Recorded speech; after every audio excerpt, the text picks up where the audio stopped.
എന്റെ പ്രിയപ്പെട്ട വിദ്യാർത്ഥികളെ, എല്ലാവർക്കും നമസ്കാരം.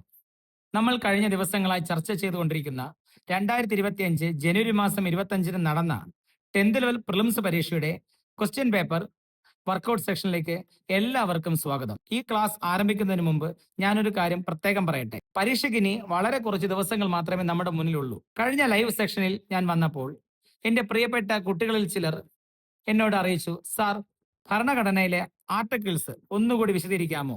അതായത് വരാൻ പോകുന്ന പ്രധാനപ്പെട്ട ക്വസ്റ്റ്യൻസ്, PYQ ക്വസ്റ്റ്യൻസ് ഒക്കെ ഒന്ന് പറയാമോ എന്ന് ചോദിച്ചിരുന്നു.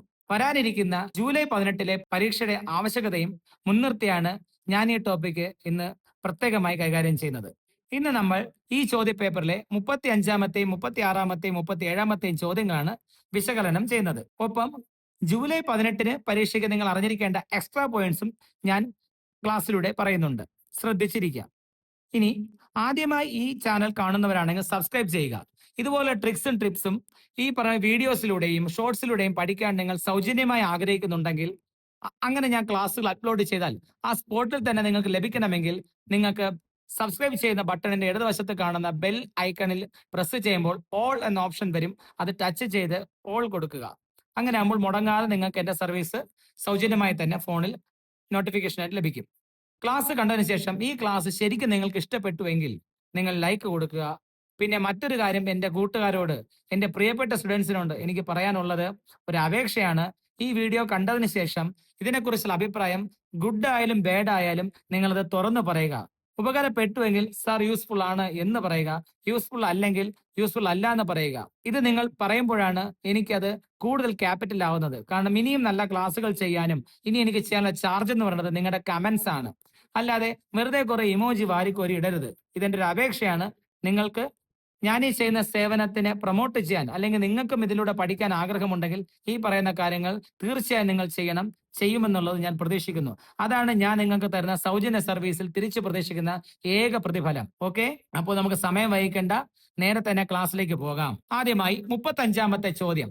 താഴെ പറയുന്നവയിൽ ദേശീയ മനുഷ്യാവകാശ കമ്മീഷനുമായി ബന്ധപ്പെട്ട ശരിയായ പ്രസ്താവനകൾ ഏതൊക്കെയാണ്? പ്രസ്താവന 1, 1993-ലെ protection of human rights act അനുസരിച്ചാണ് ദേശീയ മനുഷ്യാവകാശ കമ്മീഷൻ നിലവിൽ വന്നത്. പ്രസ്താവന 2, ദേശീയ മനുഷ്യാവകാശ കമ്മീഷൻ അധ്യക്ഷന്റെ കാലാവധി 3 വർഷമോ അല്ലെങ്കിൽ 65 വയസ്സ് തികയുന്നതുവരെയോ ഏതാണോ നേരത്തെയുള്ളത് അതായിരിക്കും. മൂന്നാമത്തെ പ്രസ്താവന, ദേശീയ മനുഷ്യാവകാശ കമ്മീഷന്റെ ആസ്ഥാനം ന്യൂഡൽഹിയിലാണ്. ഇനി ഓപ്ഷൻസ്. ഓപ്ഷൻ 1 മാത്രം, ഓപ്ഷൻ ബി 1ഉം 2ഉം മാത്രം, ഓപ്ഷൻ സി 1ഉം 3ഉം മാത്രം, ഓപ്ഷൻ ഡി ഇവയൊന്നുമല്ല, അഥവാ നൺ ഓഫ് ദീസ്. നിങ്ങൾക്ക് ഏതാണ് ഉത്തരമെന്ന് തോന്നുന്നു? കമന്റ് ചെയ്യൂ.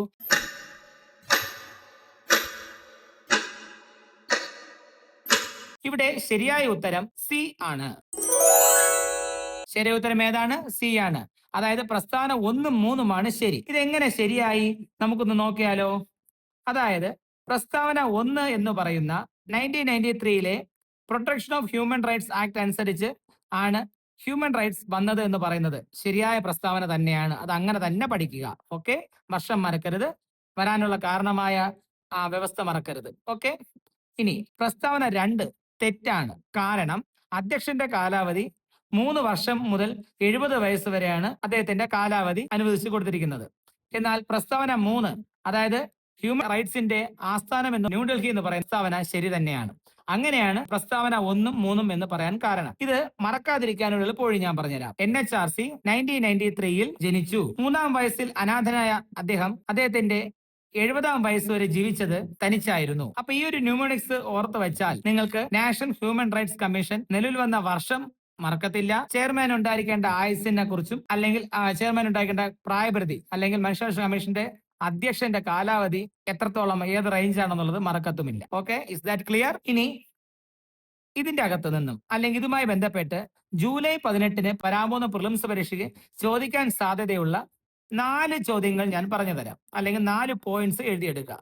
ദേശീയ മനുഷ്യാവകാശ കമ്മീഷന്റെ ആദ്യ ചെയർപേഴ്സൺ ജസ്റ്റിസ് രംഗനാഥ മിശ്രയായിരുന്നു. കറണ്ട് അഫയേഴ്സ് അടിസ്ഥാനമാക്കി നിലവിലെ ചെയർപേഴ്സൺ ആരെന്ന് ചോദിച്ചാൽ ജസ്റ്റിസ് വി രാമസുബ്രഹ്മണ്യമാണ് എന്ന് തെറ്റാതെ എഴുതണം. ഈ പോയിന്റ് എഴുതി വെക്കുക. കേരള സംസ്ഥാന മനുഷ്യാവകാശ കമ്മീഷന്റെ KSHRC-യുടെ ആദ്യ ചെയർമാൻ ആരെന്ന് ചോദിച്ചാൽ തെറ്റാതെ എഴുതുക, എം പരീത് പിള്ള. മുസൽമാൻ ആയ പരീതി പിള്ള. പരീതി പിള്ളയുടെ ഇനിഷ്യൽ മറക്കാതിരിക്കാൻ മുസൽമാനിലെ ആ രണ്ട് വാക്കിൽ ആദ്യത്തെ എം നോക്കുക. എം പരീത് പിള്ള എന്ന് കറക്റ്റായിട്ട് എന്ത് ചെയ്യുക, തെറ്റായ എഴുതുക. ആക്ച്വലി എന്നാണ് മുസൽമാൻ അല്ല. നിങ്ങൾക്കത് മറക്കാതിരിക്കാനുള്ള കോഡിന് വേണ്ടി ഓർക്കാനും ന്യൂമോണിക്സ് ആയിട്ട് ഞാൻ പറഞ്ഞത് മാത്രമാണ് മക്കളെ. അതങ്ങനെ മാത്രം ഉൾക്കൊള്ളുക. എന്നാൽ ഇപ്പോൾ കേരള സംസ്ഥാന മനുഷ്യാവകാശ കമ്മീഷന്റെ ഇപ്പോഴത്തെ ചെയർമാൻ ആരെന്ന് ചോദിച്ചാൽ ജസ്റ്റിസ് അലക്സാണ്ടർ തോമസ് ആണ്. ജസ്റ്റിസ് അലക്സാണ്ടർ തോമസ് ആണ്. അപ്പൊ നമുക്ക് ഇത്രയും പോയിന്റ്സ് മനസ്സിലായല്ലോ. അപ്പൊ നമുക്കൊരു കാര്യം ചെയ്യാം. ഇനി 36-ാമത്തെ ചോദ്യത്തിലേക്ക് പോകാം. 36-ാമത്തെ ചോദ്യം, ഇന്ത്യൻ ഭരണഘടനയിലെ ചില വകുപ്പുകളും അവയുടെ വിവരണവും താഴെ നൽകിയിരിക്കുകയാണ് കേട്ടോ. അതായത് രണ്ട് പട്ടികയായിട്ട് തന്നിരിക്കുന്നത്. എ എന്ന പട്ടികയും ബി എന്ന പട്ടികയും ചേരുംപടി ചേർത്താണ് ഇവിടെ എഴുതാൻ പറയുന്നത്. അപ്പൊ നമുക്ക് പട്ടിക എ വായിച്ചിട്ട് ബി വായിക്കാം. പട്ടിക എ എന്ന് പറയുന്നതിൽ എ ഓപ്ഷനിൽ വന്നിരിക്കുന്നത് തൊട്ടുകൂടായ്മ നിർത്തലാക്കൽ, ബി ജീവന്റെയും വ്യക്തി സ്വാതന്ത്ര്യത്തിന്റെയും സംരക്ഷണം, സി വിദ്യാഭ്യാസത്തിനുള്ള അവകാശം, ഡി ഇന്ത്യൻ ഭരണഘടനയുടെ ഹൃദയവും ആത്മാവും. അപ്പൊ ഇങ്ങനെ 4 കാര്യങ്ങൾ പട്ടിക എയിൽ വന്നിരിക്കണം. ഒന്നാമത്തെ കാര്യം തൊട്ടുകൂടായ്മ നിർത്തലാക്കൽ, ബി എന്ന് പറയുന്നത് ജീവന്റെയും വ്യക്തി സ്വാതന്ത്ര്യത്തിന്റെയും സംരക്ഷണം, സി എന്ന് പറയുന്നത് അഥവാ മൂന്നാമത്തത് വിദ്യാഭ്യാസത്തിനുള്ള അവകാശം, ഡി എന്ന് പറയുന്നത് ഇന്ത്യൻ ഭരണഘടനയുടെ ഹൃദയവും ആത്മാവും എന്നാണ്. അപ്പൊ ഇതില് ഏതൊക്കെ വകുപ്പുകളാണ് ചേരുംപടി ചേർക്കാൻ അപ്പുറത്ത് കിടക്കുന്നത്, ചോദ്യത്തിൽ കിടക്കുന്നത് എന്നുള്ളത് ഞാൻ വായിക്കാം. പട്ടിക ബി ഒന്നാമത് കിടക്കുന്നത് വകുപ്പ് 21, രണ്ടാമത് കിടക്കുന്നത് വകുപ്പ് 21A, മൂന്നാമത് കിടക്കുന്നത് വകുപ്പ് 32, നാലാമത് കിടക്കുന്നത് വകുപ്പ് 17. Option A4, B1, C2, D3. Option B A4, B2, C1, D3. Option C A4, B3, C2, D1. Option D A2, B3, C4, D1. ഏതാണ് ശരി ഉത്തരമെന്ന് കമന്റ് ചെയ്യുക.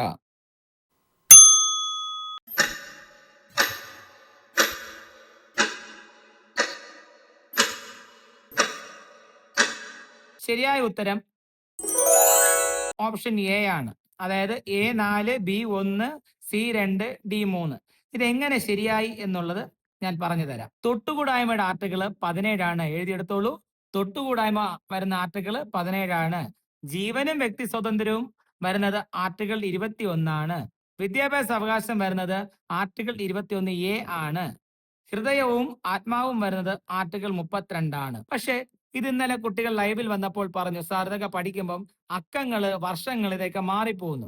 ഈ 4 നിയമങ്ങൾ നിങ്ങൾക്ക് ഏത് ആർട്ടിക്കിൾ അനുസരിച്ചാണ് എന്നുള്ളത് തെറ്റിപ്പോകാതിരിക്കാനായി ഞാനൊരു കോഡ് പറഞ്ഞു തരാം. എഴുതി വെച്ചോളൂ. 17 വയസ്സ് വരെ തൊടാൻ പാടില്ലാതിരുന്ന നിങ്ങൾ 21 വയസ്സാകുമ്പോൾ സ്വന്തം ജീവന്റെയും സ്വാതന്ത്ര്യത്തിന്റെയും സംരക്ഷകരാകുന്നു. ഒടുവിൽ 32-ാം വയസ്സിൽ നിങ്ങൾ ഭരണഘടനയുടെ ഹൃദയവും ആത്മാവുമായി മാറുന്നു. കോഡ് മനസ്സിലാവുന്നുണ്ടോ? 17 മുതൽ 32 വരെയുള്ള ചെറുതിൽ നിന്നും വലുതിലോട്ടുള്ള ഓർഡർ നിങ്ങൾ ഈ പറഞ്ഞ വാചകങ്ങൾ ചേർത്ത് പറയാമെങ്കിൽ കറക്റ്റ് ആയിട്ട് നിങ്ങൾക്ക് അത് ഏത് നിയമം എന്നുള്ളത് തെറ്റാതെ ഉത്തരം എഴുതാൻ സാധിക്കും. അപ്പോൾ അത്രയ്ക്ക് ഡീപ്പായിട്ട് നിങ്ങൾക്ക് ഈ ക്ലാസ് ശ്രദ്ധിച്ചിരുന്ന് പഠിക്കുക. ഞാൻ ഈ പറയുന്ന കാര്യങ്ങളിൽ എന്തെങ്കിലും വ്യക്തത കുറവോ സംശയങ്ങളോ ഉണ്ടെങ്കിൽ കമന്റ് ചെയ്യാൻ മറക്കരുത്. അപ്പോൾ നമുക്കിനി 37-ാമത്തെ ചോദ്യത്തിലോട്ട് പോയാലോ. ഇന്ത്യയിൽ ഭാഷാടിസ്ഥാനത്തിൽ സംസ്ഥാനങ്ങൾ രൂപീകരിക്കുന്നതിനായി നിയോഗിക്കപ്പെട്ട സംസ്ഥാന പുനഃസംഘടനാ കമ്മീഷന്റെ അധ്യക്ഷൻ ആരായിരുന്നു? 37-ാമത്തെ ചോദ്യം ഒരിക്കൽ കൂടി. ഇന്ത്യയിൽ ഭാഷാടിസ്ഥാനത്തിൽ സംസ്ഥാനങ്ങൾ രൂപീകരിക്കുന്നതിന്റെ ഭാഗമായി നിയോഗിക്കപ്പെട്ട സംസ്ഥാന പുനഃസംഘടനാ കമ്മീഷന്റെ അധ്യക്ഷൻ ആരായിരുന്നു? Option A VP Menon, option B Fazal Ali, option C Sardar Vallabhbhai Patel, D ഇവരാരുമല്ല. ഉത്തരം അറിയാമെന്നുള്ളവർ കറക്റ്റ് ഫോർമാറ്റിൽ ഒന്ന് കമന്റ് ചെയ്ത്.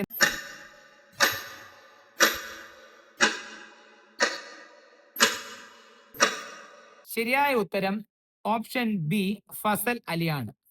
വിശദീകരണം: സംസ്ഥാന പുനഃസംഘടനാ കമ്മീഷന്റെ അധ്യക്ഷൻ ഫസൽ അലിയാണ്. അത് തന്നെയാണ് എന്റെ കാരണം. അതിന് പ്രത്യേകിച്ച് വേറൊരു കോഡോ കാര്യങ്ങളോ വരുന്നില്ല. എങ്കിലും ഈ സംസ്ഥാന പുനഃസംഘടനാ കമ്മീഷൻ പരീക്ഷയ്ക്ക് ചിലപ്പോൾ മംഗ്ലീഷായിട്ട്, അത് ഇംഗ്ലീഷ് വാക്കിനെ മലയാളത്തിൽ ടൈപ്പ് ചെയ്ത് വേണമെങ്കിൽ ചോദിക്കാം. SRC എന്ന് പഠിക്കുക. SRCയുടെ അബ്രിവേഷൻ എന്ന് പറയുന്നത് സ്റ്റേറ്റ് റീ ഓർഗനൈസേഷൻ കമ്മീഷൻ എന്നാണ്. അതൊരു കോഡായിട്ട് പറയാൻ പറ്റൂല, കാരണം അത് മനപ്പാഠമാക്കി പഠിക്കേണ്ട ഒരു പോയിന്റ് ആണ്. അപ്പൊ അത് മനസ്സിലായല്ലോ. ഇനി ഈ ജൂൺ 18 പരീക്ഷയ്ക്ക് വരുന്ന എക്സ്ട്രാ പോയിന്റ് ഞാൻ ഇതിന്റെ അകത്ത് പറഞ്ഞു തരാം. സംസ്ഥാന പുനഃസംഘടനാ കമ്മീഷന്റെ ഭാഗമായിരുന്ന മറ്റ് അംഗങ്ങൾ KM പണിക്കരും HN കുസ്രുവുമായിരുന്നു. ഇത് എക്സ്ട്രാ പോയിന്റ്സ് ആണ്. ചിലപ്പോൾ അംഗങ്ങളായിരുന്നവർ ആരൊക്കെയായിരുന്നു എന്ന് പറഞ്ഞ് ചോദിച്ചാലും നമുക്കിത് ഉത്തരം എഴുതാൻ പറ്റും. തൊട്ട് മുമ്പ് ഞാനൊരു കാര്യം പറഞ്ഞു, ഭരണഘടനയുടെ ഹൃദയത്തിനെയും ആത്മാവിനെയും കുറിച്ചൊക്കെ. അപ്പോൾ അതിൻ്റെ അകത്ത് നിങ്ങൾക്ക് ഒരു പക്ഷേ പലതവണ ചോദിച്ചതാണ്, എങ്കിലും ഒരു പക്ഷെ വന്നാലോ, ഇത് പഠിക്കുക. ഈ ഒരു പോയിന്റ്, ഭരണഘടനയുടെ ആത്മാവ് എന്ന് ആർട്ടിക്കിൾ 32 വിശേഷിപ്പിച്ചത് ഡോക്ടർ BR അംബേദ്കർ ആണ്. ഭരണഘടനയുടെ ആത്മാവ് എന്ന് ആർട്ടിക്കിൾ 32 വിശേഷിപ്പിച്ചത് ആരാണ്? ഡോക്ടർ BR അംബേദ്കർ ആണ്. അപ്പോൾ ഇന്ന് ഞാൻ പഠിപ്പിച്ച 3 ക്ലാസ് നിങ്ങൾക്ക് വളരെ വ്യക്തമായോ ഇല്ലയോ എന്നുള്ളത് ഈ വീഡിയോ കംപ്ലീറ്റ് ആകുമ്പോൾ കമന്റ് ചെയ്യണം. യൂസ് ആയില്ലെങ്കിൽ യൂസ് ആയില്ല എന്ന് വേണം, യൂസ് ആയെങ്കിൽ യൂസ് ഫുൾ എന്നും പറയണം. ഓക്കെ, ദയവ് ചെയ്ത് കുറെ ഇമോജി വലിച്ചു വാരിയിടരുത്. നിങ്ങളുടെ അഭിപ്രായങ്ങളാണ് എനിക്ക് വേണ്ടത്. ഓക്കെ, അപ്പോ ഇത്രയും കാര്യങ്ങൾ നമ്മൾ പറഞ്ഞതുപോലെ ഇനിയും നമ്മൾ ഈ ക്വസ്റ്റ്യൻ പേപ്പറുകൾ റിവിഷൻ ചെയ്തുകൊണ്ട് ജൂൺ 18 മുമ്പ് നിങ്ങൾക്ക് എക്സാം ഹാളിൽ വരാൻ സാധ്യതയുള്ള പരമാവധി ചോദ്യങ്ങളും പോർഷൻസും കുറച്ച് സമയം കൊണ്ട് വേഗത്തിൽ പഠിക്കാനുള്ള ക്ലാസ്സുകളുമായി ഞാൻ വീണ്ടും വരുന്നുണ്ട്. ഈ ക്ലാസ് ഇഷ്ടപ്പെട്ടെങ്കിൽ നിങ്ങളുടെ ഫ്രണ്ട്സിനും കൂടെ ഇതൊന്ന് ഷെയർ ചെയ്യുക. നിങ്ങൾ പറയുന്ന ഓരോ അഭിപ്രായവും കമന്റ് ബോക്സിൽ രേഖപ്പെടുത്താൻ മറക്കരുതെന്ന് ഞാൻ ഒരിക്കൽ കൂടി ഓർമ്മിപ്പിക്കുന്നു. നമുക്ക് വീണ്ടും കാണാം. എന്നും നിങ്ങളോടൊപ്പം നിങ്ങളുടെ സ്വന്തം വിമൽ. See you.